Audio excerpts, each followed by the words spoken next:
galing ito. I think the people who are actually creating and fabricating all these lies because they see despite the attacks leveled against the house, we remain to be stable and united.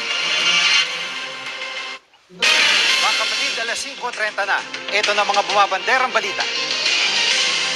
Bagong taon, bagong speaker, kudeta sa kamera, umuugong na naman.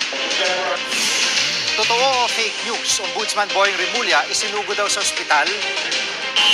Balik Maynila, balik traffic, EDSA rehab. Matatapos kaya bago magbalikan ang mga nagbakasyon? At sa dokumentado ngayong bagong taon, mag-ingat sa mga manghuhula na scammer pala.